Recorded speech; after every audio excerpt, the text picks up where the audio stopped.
There is a child somewhere right now who is refusing to eat their favorite meal. Not because they don't want it. Not because they're being difficult. But because the moment it was placed in front of them, it became a demand. And their nervous system, without their permission, without their choice, simply cannot comply. There is a parent somewhere right now who has spent the last hour trying to get their child dressed for a birthday party. The child has been excited about for 2 weeks. And that child is now in meltdown.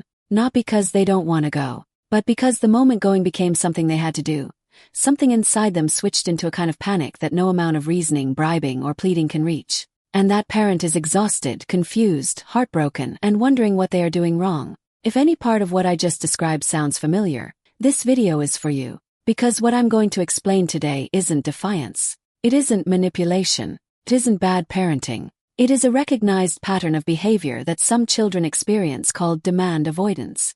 And understanding it changes everything. Hi, I'm Sophia from Family Mind Decoded. And in this video we're going to break down exactly what demand avoidance is, why it happens, what it looks like in real life, how it impacts children and families, and most importantly, what actually helps, what demand avoidance actually is, and what it isn't. Let's start by clearing something up. Every single human being experiences demand avoidance at some point. If you've ever found yourself avoiding a task you know you need to do, putting off a phone call, or suddenly finding 100 other things to do instead of starting that project, that is a mild form of demand avoidance. That is normal. That is human. But what we're talking about today is something significantly different. According to the National Autistic Society, demand avoidance as a characteristic means a persistent and marked resistance to the ordinary demands of everyday life. Not occasional resistance. Not resistance to things that are hard or unpleasant. Persistent, marked, and extending to demands that the person themselves genuinely wants to comply with. That last part is the piece that most people miss. And it's the piece that changes the entire conversation. We are not talking about a child who doesn't want to brush their teeth and is making your life difficult. We are talking about a child who may want to brush their teeth, who understands why they should, who has no rational objection, and who still cannot make themselves do it because the moment it became an expectation, an internal alarm went off that overrides everything else. The wanting and the doing become separated by something the child has no control over. This is not willful defiance. This is not a character flaw. This is a nervous system responding to perceived threat. The 3 types of demands, this is where it gets important. One of the most important things to understand about demand avoidance is that demands don't have to look like instructions. According to the National Autistic Society, there are 3 distinct categories of demands that can trigger this response. The first is a direct demand. This is the most obvious kind, an instruction given to the child. Put your shoes on. Eat your dinner. It's time for bed. These are direct, clear, explicit demands. And yes, they can trigger intense resistance. But here's where it gets more complex. The second category is indirect or implied demands. This includes any expectation, even one that was never spoken aloud. Food placed on the table implies it should be eaten. Question implies it should be answered. An event approaching on the calendar implies attendance. The child's nervous system reads these unspoken expectations as demands and responds accordingly. So a parent who tries to solve the problem by stopping direct instructions may be confused to find the resistance continues, because the indirect demands were never removed. The third category is perhaps the most surprising. Internal demands. This means demands that come from within the child's own body or mind. Hunger, tiredness, the need to use the bathroom, a desire to do something. You read that right. Even wanting something can become a demand. Even a child's own needs can trigger avoidance. This is why children experiencing demand avoidance can sometimes seem to resist things that appear to be in their direct interest. Because the moment their own body creates an expectation, that expectation registers as a demand. And the system reacts. What resistance actually looks like. Now let's talk about what demand avoidance looks like in practice. Because if you don't know what you're looking at, it is extraordinarily easy to misread every single one of these responses as something it isn't. The National Autistic Society identifies several distinct forms of resistance. The first is excuse giving. And sometimes these excuses are creative in a way that can seem almost funny if you didn't know what was driving them. A child might explain that they cannot get dressed because they are a dog, and dogs don't wear clothes. Or that they cannot eat because their legs are on fire. These aren't lies designed to manipulate. They are the nervous system generating whatever explanation it can to create an exit from the demand. The excuse is not the point. The anxiety behind it is. The second form is distraction or diversion. The child might suddenly become very affectionate. They might change the subject entirely. They might make a noise that makes continuing the conversation impossible. They might create a new situation that requires immediate attention. Knocking something over, dropping something, creating a different problem to solve. Again, not calculated manipulation. The nervous system finding a way out. The third form is point-blank refusal, and no amount of reasoning changes it. This is not stubbornness for the sake of it. This is a wall that has gone up because the anxiety has reached a level where engagement is no longer possible. The fourth form is withdrawal, becoming very still, going floppy, curling up, not responding, moving away, withdrawing into imagination or fantasy. The child is not being passive-aggressive. They are doing what their nervous system has decided is the only safe option, becoming unreachable. And the fifth form, the one that causes the most confusion and the most pain for families, is aggression. It is important to understand that aggression in this context is almost always a last resort. It occurs when every other form of avoidance has been tried and failed, and the nervous system is now in full panic. It can also occur when anxiety reaches a level that simply overwhelms the child's capacity for any self-regulation at all. This is not a child choosing to hurt someone. This is a child in crisis whose internal alarm system has taken over completely. Why does this happen? This is the question every parent asks. And the honest answer, according to the research, is that we don't fully know yet. The evidence base for demand avoidance is still developing, and much of what we know comes from a combination of lived experience and early research. What the current evidence does suggest is that demand avoidance is driven by an intense and deep need for autonomy and control.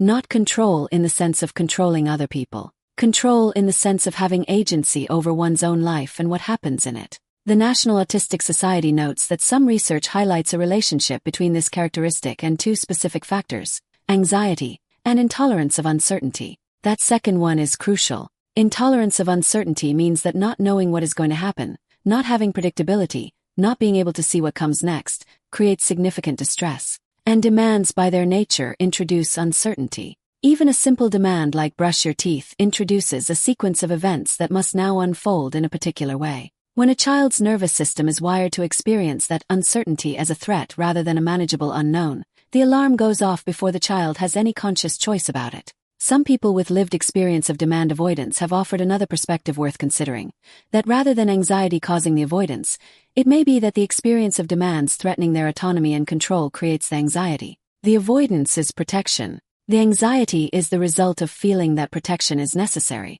Either way, whether the anxiety drives the avoidance or the avoidance is a response to threat, the experience of the child is the same.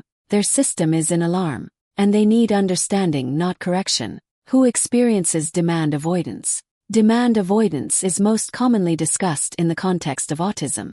It is sometimes described as a profile called pathological demand avoidance, or PDA.